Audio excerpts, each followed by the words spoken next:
because his whole purpose was to cause suffering and PTSD for this guy over here. I couldn't physically scream like Eren Yeager because I was so full of sweet potato fries. The blooper made the final cut. Yeah. Very tiny clown horn. The broken part of my brain. Yeah, which is all of it. Eren being like, I'm gonna do a thing and I'm mad. And then, Of course.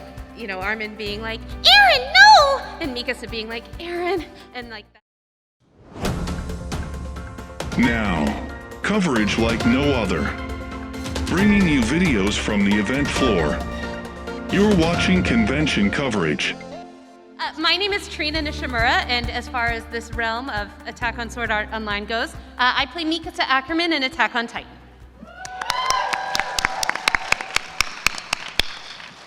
And hey, everybody, I'm in the right panel for sure. I'm Bryce Papenbrook, and I play Eren Yeager in Attack on Titan. And Kirito in Sword Art Online. Happy to be here.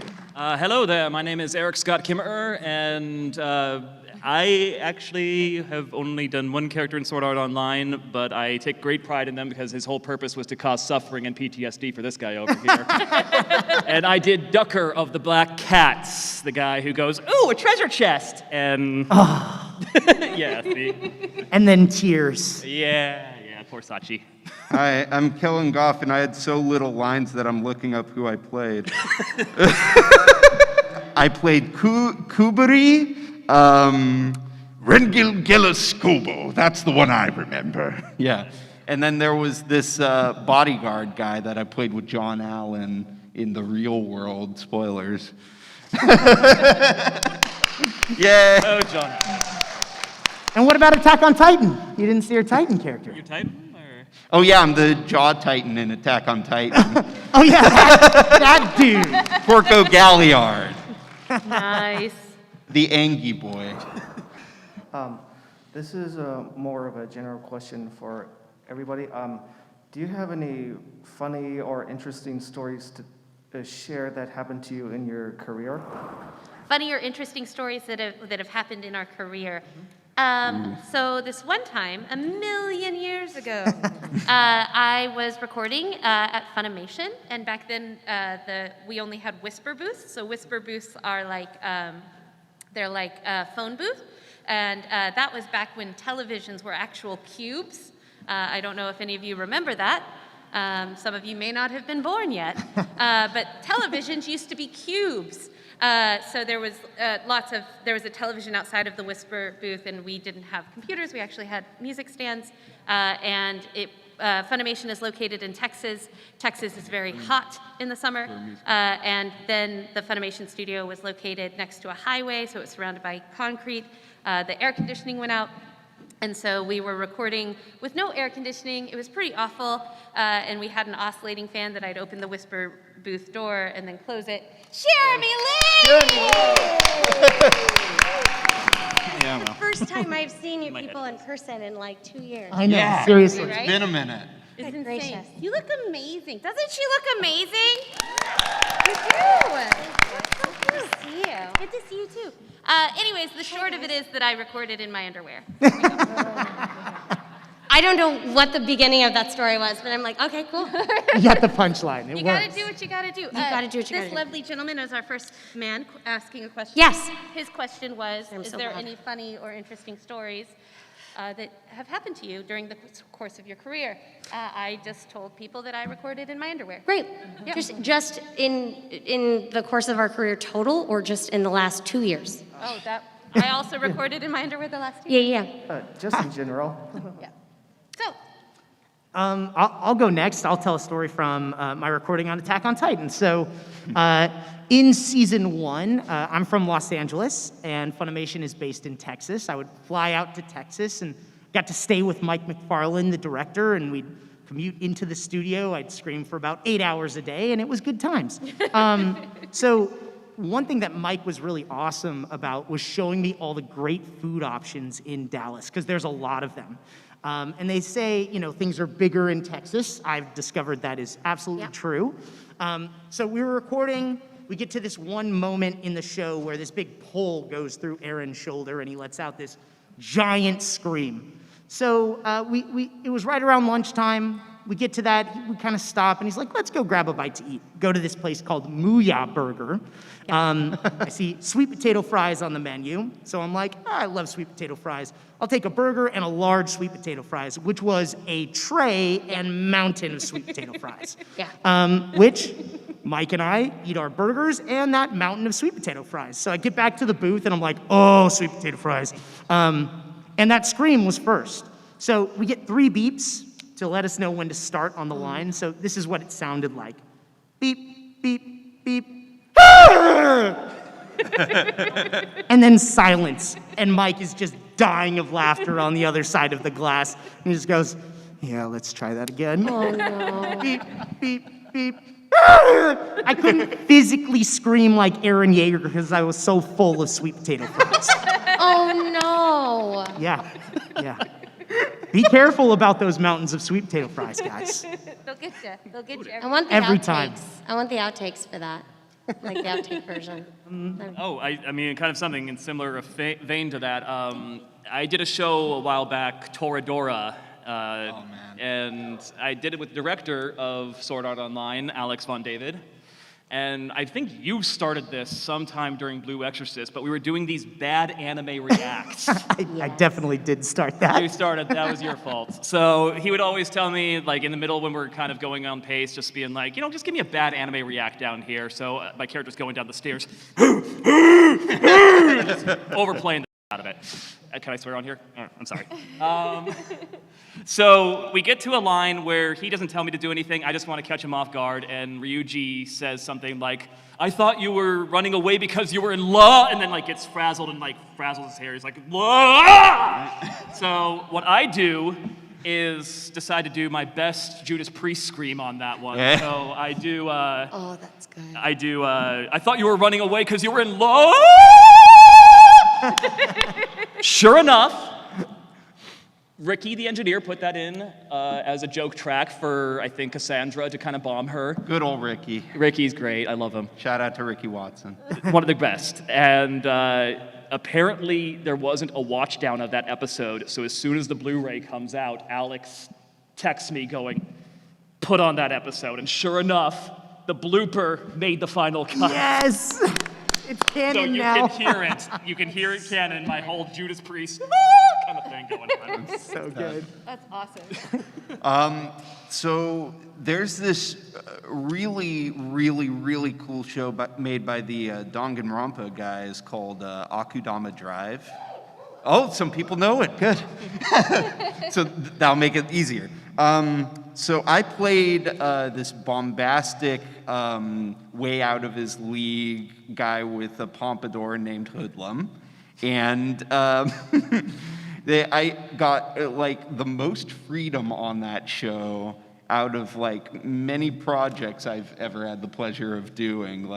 They just, because the Seiyu already did just these so out there reacts, where someone would go, oh, he would go something like that. So Brittany's like, let's see if we can top him. That was always our challenge. However, one session, it was becoming increasingly obvious that I was getting the stomach flu as the session was happening. No. So you know how when you're fading into the abyss and you can just feel yourself falling and sort of fading away from reality in your head. And they chose that time to say, okay, Kellen, so the script writer completely buffed this up, and the spotting's all off, so just improv something. I'm like, what's this? What is this? That's exactly what I said, but they were recording, so they just kept that. I couldn't see what was happening, and they're like, that fits the flaps, let's just keep it. Perfect, moving on. That's delightful. What he was doing at the time, it was like an apparatus, a sphere apparatus, and he was just rubbing it. And he was supposed to say got it right here or something like that. But in the final cut, you'll just see it on the table. He's like, was this? So I think that's one of my favorites. That's a good Thank you for the fun question. There's been a couple of very funny situations. One of my favorites to this day was working on Strike Witches, and I got a little bit of a cold, but it wasn't a big deal. It was like allergies, so I was like fine. But Yoshika's a very high-pitched noise, and she was crying. It was a very high-pitched voice, and I don't know why it came out like a clown horn when she was crying and she breathed. I will never be able to replicate that again. But they thought it sounded like the tiniest clown horn in the world. So they saved it and they made it beeps. So it's just like my little clown horn breath as I'm crying. And that was everybody's beeps for like a week and a half. And it was so embarrassing, but I would do anything to find that sound again. It would be a great text alert. It was like a tiniest little clown horn. I recorded to those beats. You know what I'm talking about? Yes, Yeah. I do. Because I was like, that's not right. Because Yep. they didn't warn me. No, They it's, did it, yeah. and it just sounds like a very small, very tiny clown horn. And it's just me with a cold. Thank you for the question. Thank you. Getting into voice acting, it seems like getting into character and developing a voice is a very ritualistic process, both mentally and physically. And this is almost, as well especially directed towards Kellen. Where do you feel it rests in your body on a like physical level? The broken part of my brain. What did you say? The broken part of his brain? Oh. Did you say the broken part of your brain? Yeah, which is all of it. All of it. Which is all of it. So the question is our method for finding a character? Oh, I was saying, physically, when you're performing a character's voice, where do you find it settles in your body? Oh, well, it varies from character to character. Yeah. You know, there's some stuff on the back of the throat, and then, you know, some goes deeper, and some goes higher. That's why there's like head voice and chest voice, right? Those are like singing terms. Yep. So it depends from character to character, but that's definitely part of the process, finding where to put it. Yeah, because I was watching a video. I was like, oh my gosh, this voice for a monstrous scarecrow monster. There's not a lot of editing. You mean fiddlesticks? Yeah. I was like, wait a second. So I was figuring that out when I was hearing your descriptions. Where you're placing the efforts in your vocal cords, and I realized how. See, it's interesting for fiddlesticks because that's a very weird sector of it. So fiddlesticks is my character in League of Legends, and for the rework, our lovely director Cal Bogdanov, if I said his last name right, I'm sorry if not Cal. He said he wanted it to sound like a rusty gate was talking. So, okay, it's all going to be inward. And I have this, when I was a kid, I had my tonsils out really early because I snored and my parents were generally concerned. But it sort of grew into this flap that I can play with, and it's hard to describe it past that. But it lets me do stuff breathing in that, and for a long amount of time that not a lot could. So when you say placement, it's there. That's why I say it's a weird one that doesn't really apply to anybody, but when you go like, fear, you know, it's hard to describe. Right? Sounds so cool. That's good. Excellent. Thank you. Seen a Attack on Titan or Sword Art Online, and I've heard some things about it that made me be like, yeah. But I was wondering if it's worth to like dip my toe like into like the SAO or AOT worlds. Well, I'll jump in. I love both of the shows. I really, really do. I tell people on Attack on Titan, give it 5 episodes. That's how long it should take for you to know if that's the right kind of show for you. Sure. It was at that point that I was absolutely hooked as a viewer, and I couldn't stop watching. And one of my favorite moments is in episode 5. So you guys who have seen it know. I won't spoil anything. That's the other thing. Yeah. Don't get spoiled on either of the shows. Sword Art also, I think, is well worth your time. It's beautiful, absolutely beautiful. If you're into gaming, if you like, love stories, adventures, like the show kind of reinvents itself every single season. And I just love how rich the story is. So I would recommend both of them. Just make sure you have some time, because I feel like with both shows, you'll start watching and then the sun will come up and you'll be like, what have I just done? So just prepare yourself for that. Yeah, I've been taking mental notes. I'm just treasure boxes scared Kirito. Got it. Yes, and all gamers. Kirito is the same voice actor as Komaito. Very true. Very different than Nagito. Very, very different. But yes. The one that Kirito likes is voiced by Lucy and Iris from Violet Evergarden. It's true, but very different sound from Iris Heart, for sure. Oh, and Iris from Violet Evergarden. I just finished Violet Evergarden. Oh my God. So if you are ready and you like to cry, which if you like Violet Evergarden, I have seen the movie. you will cry. Just know it's the same type of feels and tears in Sword Art Online. I don't know what it is about me in every show that I work on. I cry a lot. I just love all the shows, and I have so many feelings. But yes, just be ready for lots of tears when you jump into Sword Art. And Attack on Titan. That is not without feeling either. Yeah. Oh, yeah. Thank y'all. Thank you. Thanks. Bye, Pride. I just wanted to ask, what out of your career is your favorite voice line that you have done?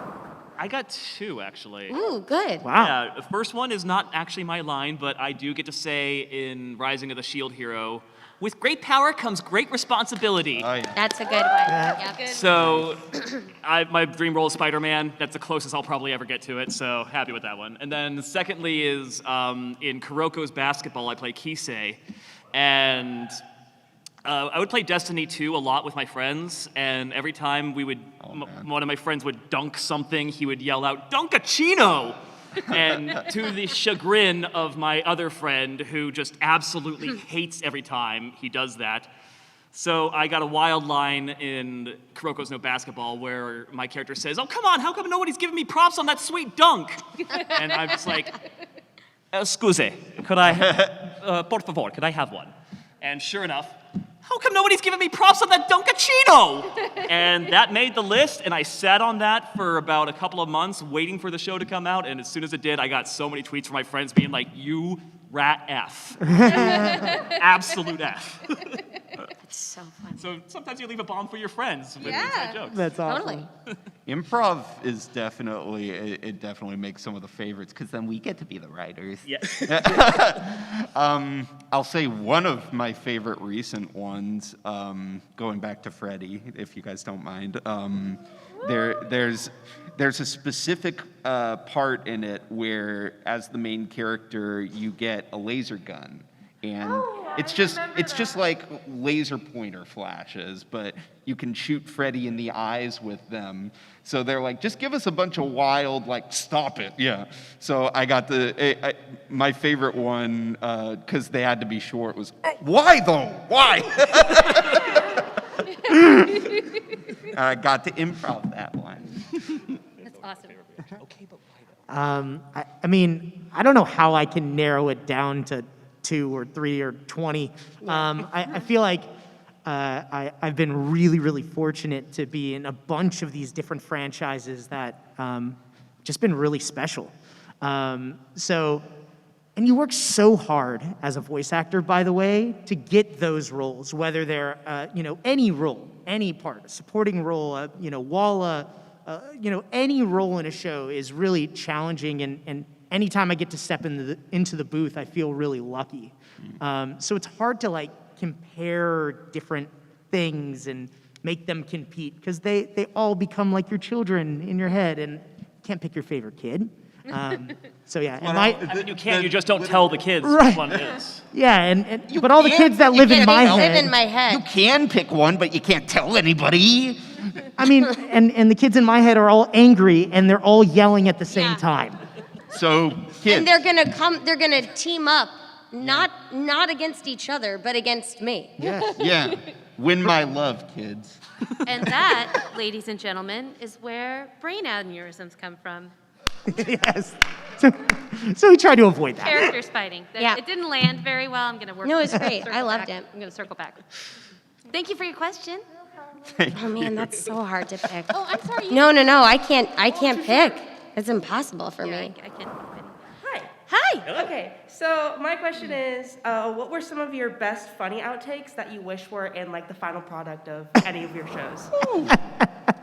Okay, so I worked on this game, Cyberpunk 2077, and there's a character that the character's name is Ozab, and Ozab has a grenade in the center of his face.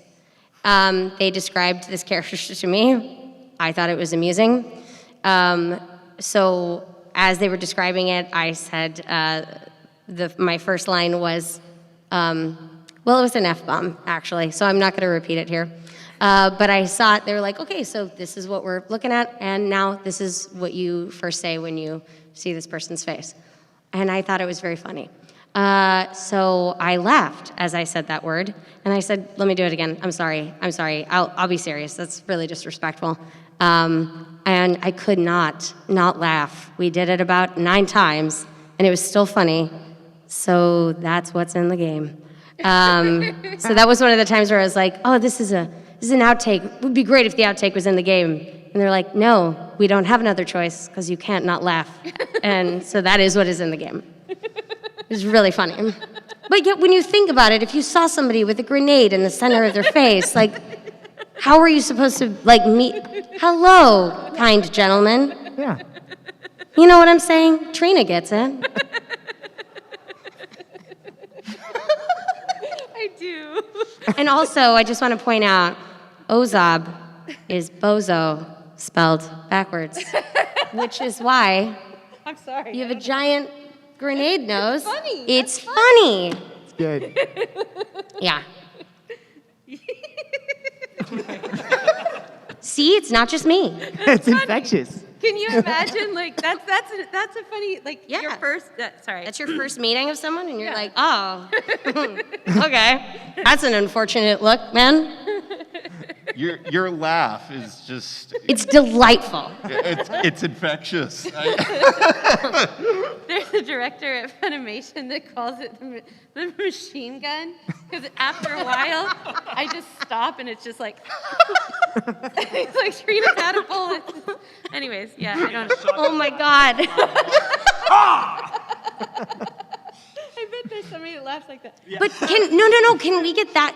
Oh man, we gotta talk to somebody at Gearbox, because that needs to be a weapon, that is the machine gun, and it is your laugh. And like, I don't wanna be selfish here, but can Gage have that gun, please? Stop making me laugh. I'm sorry, I'm very serious now. I can't take this seriously. But it would be good, right? I mean, it's about. I don't know how to people anymore. None of us do.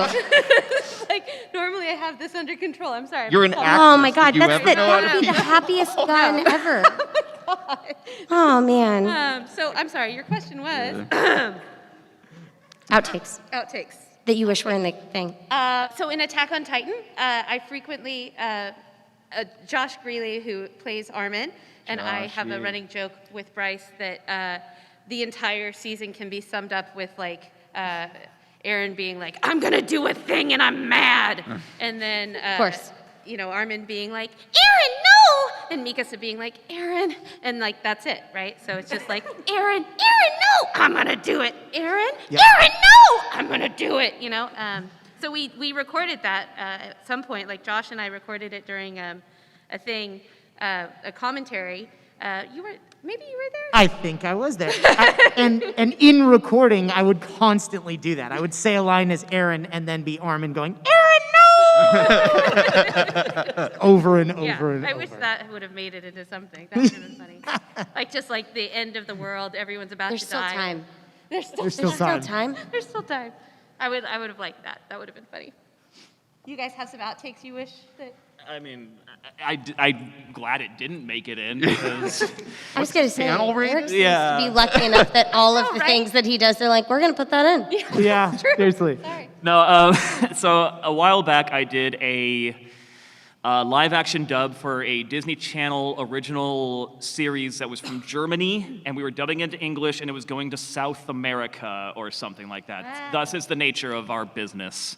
So it was something called Benny und der Geist, Benny and the Ghost, and I played the ghost.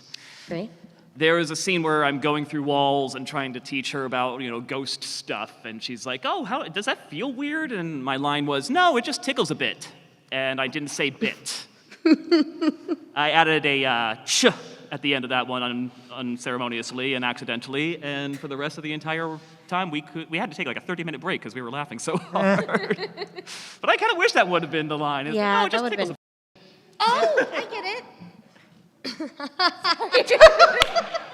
I was like, it just tickles a bit. Yeah. No, it was I accidentally said it just tickled.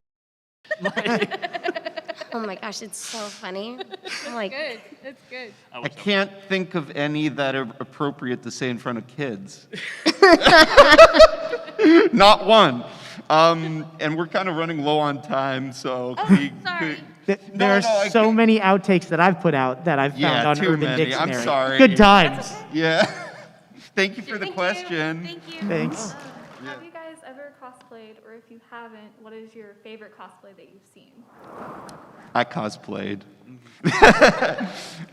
Before the whole voice acting thing, I used to do Ben 10 cosplay around the place. But actually, when Overhaul, my hero character, was revealed, he sort of it's not like a regular supervillain outfit. It's just like the jacket with the fluff and the dress shirt and everything. So I pretty much wore all of that on stage at Madison Square Garden at our panel, except for the mask. And I was told later by Colleen that she wanted a few words, but there are pictures out there, so made it happen. that's so cool. What's that? I said, that's so cool. Oh, thank you. I did used to cosplay a lot. I did like Leon from Resident Evil 4, Sai from Princess Mononoke, just a bunch of fun stuff that I liked. Right now, I'm huge into professional wrestling, like AEW, WWE. I actually trained as a professional wrestler, so look up Wrestling Pro Wrestling, you guys, and you can see me wrestle as the sassy assassin. That's so cool. No, that's true. I wrestle as Sylvester Silverstein, the sassy assassin from Saskatoon, Saskatchewan. Stop it. So I would love to cosplay a bunch of wrestlers like The Undertaker Glad you're or wearing a Kane or what? I'm glad you're Oh, wearing I a love mask. it. Yeah, no, yeah, sassy is mandated to wear a mask at all times. That's amazing. I'm definitely Googling that after this. Same. Yes, yes. This is the Have you ever splash. cosplayed? Have you ever cosplayed? Yeah. I have not cosplayed, but I did buy a couple cosplay in the last 2 years. So they're at my house, but I have not. I started building like a sort of a punk rock, but not really Sailor Venus cosplay because I found a cool vest at Dragon Con, and the woman was like, "I only made one," and I was like, "And it fits me. It's mine. Now I have to build an outfit to go with this." And so then I kind of was like, maybe I can do cosplay that is not exactly, because my thing is, I see you guys and the cosplays look amazing. Yeah. And I don't want to cosplay and it just look lame. So I'm like, well, if I make it inspired by the character, So kind of like bounding? yeah, Dress up as the character. something like that. So I feel like the stakes are a little bit lower for me that I can't mess it up and disappoint you guys. So maybe I'll cosplay in person, but I got to work up the courage. Oh, I you have cosplayed? not cosplayed. I aspire to. Same Same. I mean, everybody's It's a lot of cosplay it's a lot of pressure. My favorite cosplay that I've ever seen was actually here at SacAnime, like 7 years ago. It just popped up in my memories. There was this guy, and my contacts had fallen out that day, and so I couldn't see him. And Bryce kept pointing, like during the panel, to like some pillar in the back, and I was like, I can't see it. Anyways, it was this dude, and he was in a full armored Titan, like 10-foot armored Titan cosplay, and he like walked up to the stage and everything. I was like, it's not a pillar, Bryce. He It was like, insane. I know. Yeah, so that was my That's favorite. way cool. What about you? I feel like I should work on my cosplay. I feel like there's some characters that have the opposite body of me right now. I'm sporting the dad bod. I was talking to Kellen about this. I taught him Hey, dad no, bod, Bryce. guys. I saw a chocolate bar the other day that said it's not a dad bod, it's a father figure. I like it. I'm gonna start calling it that. So I have my father figure going right now. Yeah. I aspire to have the Inosuke type body or the Eren Yeager this season type body with the sunset behind me. That's one day I'll be there. Yeah. Thank you, guys. Guys' hardest line that you guys ever did from AOT or SAO? Screaming. Yeah. Mm-hmm. Always. Definitely screaming. Yeah. I told Bryce, stop! Yeah. This scene? Yeah, the nutcracker. That's a good scene. Yeah. Thank you. Would Inosuke or Eren win in a fight? I don't know, because I don't know how much more powerful Eren is going to get, and I don't know how much more powerful Inosuke is going to get. But I can tell you this, there'd be a ton of screaming. Thank you. So Bryce wants to avoid that at all costs. Yes, yes. So I do have one question that relates to both Attack on Titan and Sword Art Online. Okay. So what is your cutest and cuddliest moment from Sword Art Online and Attack on Titan Junior High? Cutest and Cuddliest moment from the shows. From Attack on Titan. I'm Now, there's- very excited to hear what you guys say is a cuddly moment in that show. well, there's Attack on Titan Junior High, which is what he's Right. And that Yes, one is that cute would be, cuddly. that's Cute cuddly. adorable. Adorable. You know, I didn't even ask, has everyone here seen Sword Art Online? Raise your hand if you've seen Sword Art Online. Who's never seen Sword Art Online? Awesome. What about Attack on Titan? Who's never seen Attack on Titan? Awesome. Yeah, just if you haven't seen it, like on a day you want to laugh, like just watch Attack on Titan. It's like a lighthearted comedy. It's really good. no. Yeah, good times. Oh. Like a slice of life type of show. Don't Give you a good listen to chuckle. You must be prepared. You must be prepared. Somebody's gonna watch that with their children and be like, this is not what he advertised. I get very angry tweets later. Yeah. The show pairs well with Valium and whiskey. I'm just saying that right now. We don't endorse that either. So the cutest and cuddliest moment? I guess like I guess the cuddliest would be my first line in Sword Art Online, where we're toasting to Kirito for saving our butts in one scene, or like a scene that we don't see. And I don't know what happened. I mean, I do. I'm in perpetual puberty. That's what happened. So I went to Kirito!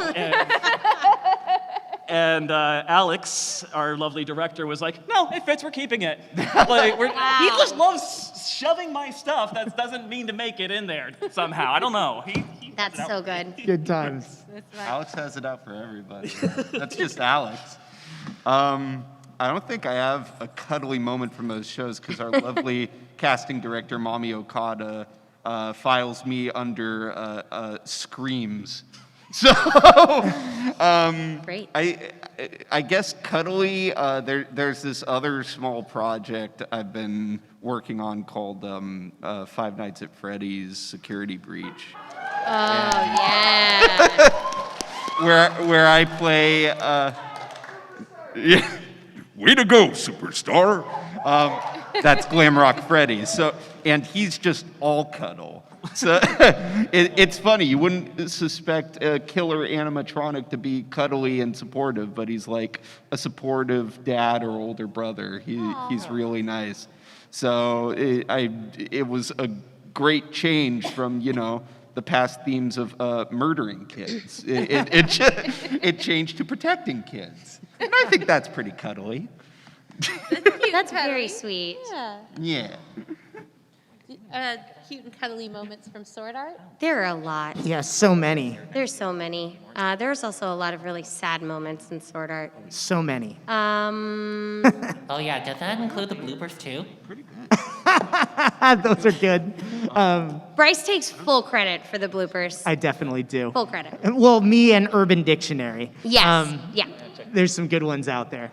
I think some of my favorite moments are from way back in season 1, inside the cabin. Yes. At that time, Cherami and I really didn't know each other At all. We had played out those scenes, and I think either I went first or you went first, and we passed each other oh, hey. The I'm day that Bryce. we were recording those scenes was the first day that we met because they had put us right after each other. So I think that was the Yeah. first time I met you in person. And it's in those moments that our characters are really falling in love. And Alex Von David, the director, wanted it played very real. And I love how those scenes turned out. They still just are some of my favorite things that I've done as an actor. I just feel like what he got out of us in those moments were really special.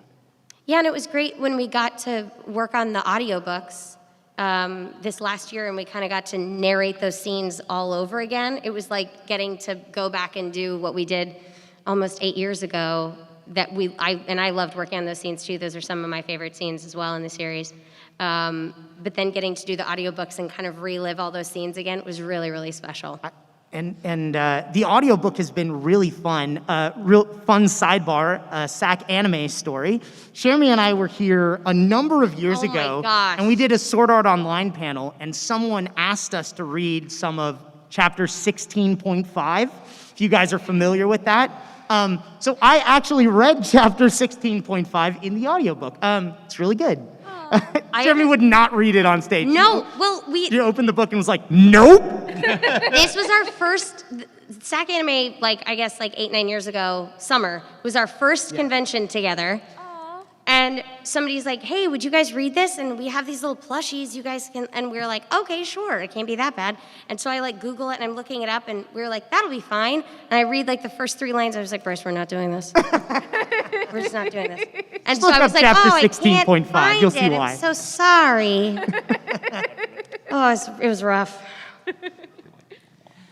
That's sweet, though. It was very sweet. Yeah. I love your earrings, by the way. I when you've been talking, I'm staring at your earrings. So y'all's first convention was SacAnime 8 years ago. Yeah, our first convention together. Together, for yes. Sword Art. You didn't know each other before that? We met at the studio. Yeah, only in studio, in passing. So you did that whole performance without ever knowing each other? Yeah. Yeah. And I think really the time we got to hang out even more was at another event called Anime Boston. Yes. They had, they announced us as the characters, and they had this trailer running behind us over and over and over as we were signing. And I just remember we were saying the lines because we had memorized it. So I would sign something and then look up at someone and go, Asuna! Just over and over. It's good times. He leaves out the part that Bryce and I were so excited to be hanging out and meeting everybody that we kept talking to everyone, and they were like, we have to get through all of these autograph tickets. And so the producer, Hideaway, who is the sweetest woman ever, but do not cross her, she was like, both of you, you can say hello, thank you, and goodbye. But if you say anything else, you're in big trouble. So we just kept saying the lines from the anime the whole time so we wouldn't be in trouble with Hideaway. And so then I think people were like, I think that's all they know how to say. Yeah. That's stressful. Goodness. There's a... Eren just dropping his scarf, your scarf right on your head. Yes, that's a cute cuddly moment. That's a good moment. Okay, yes. Well, actually, so That was- we did an interview about Attack on Titan, I think after season 2 came out. And there's this really, really amazing scene where Mikasa and Eren and the rest of everyone are in this horrible position. And they're, about to be eaten. And there's this aside between Eren and Mikasa. And someone asked, do you think Eren, there's a love connection there? Yeah, that's a and, sweet one. And I was just like, what are you talking about? and And very similar to Eren, I think it went right over his head. It went right over my head, too. Yeah. So that's about as cuddly as it gets. That's very sweet. You go method. That is sweet. That was cute. I like that you set up one of the sweetest moments of the show of like, and these characters were about to be eaten. We go, well, you're right. That is very sweet, Yes. cuddly, light fare. It's light. I'm just going to go out on a limb and speak for everybody on this panel and say thank you.